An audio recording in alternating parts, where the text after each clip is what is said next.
we will not cap or plug a size 8 trach. This is what size the patient has it. Usually you will only cap or plug a size 6 or lower. Because the size 8 takes up too much of the airway. What size did you say? 6 or lower. So we would only cap a size 6 or lower. Okay, so I'm going to cap or plug the patient. So here's my patient. He's doing well. You know, he's on his oxygen. Everything's going well. You know, Mr. Tom, I'm going to cap your trach, and we're going to see how you breathe.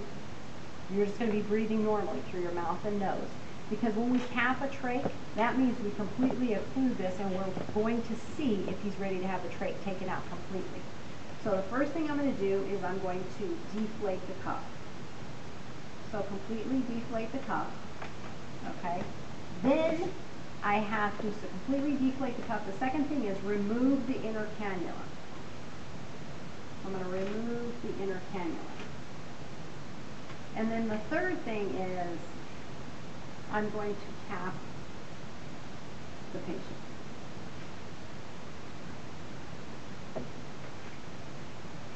Okay, now I'm capping her. Now he's capped.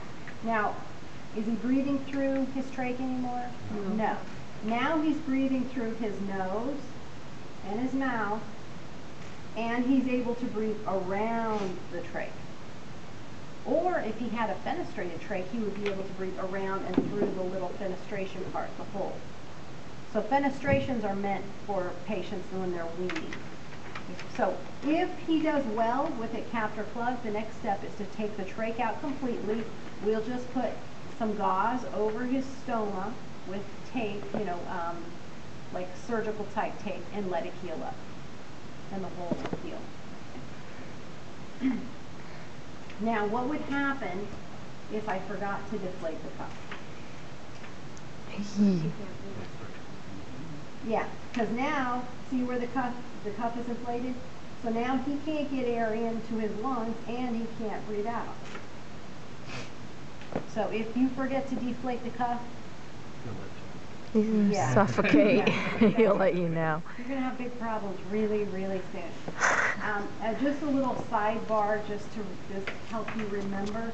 I had a patient, it was in the adult ICU, and this patient had was in the hospital frequently, you know, always in the hospital, ended up trach, but she had done well. She was on a ventilator for a while. She'd come off the ventilator, and so what her husband would come in every morning, and we'd take her off of the vent, and we would put her on a passing mirror valve, and she would speak and everything. Well, he came in the morning, and he wanted her. He told the nurse, "Can you put her on the passing mirror valve so I can talk to her?" We'll do just a second because we have a patient that's going bad. We'll be right in. Okay, he said, no problem. I'll just wait.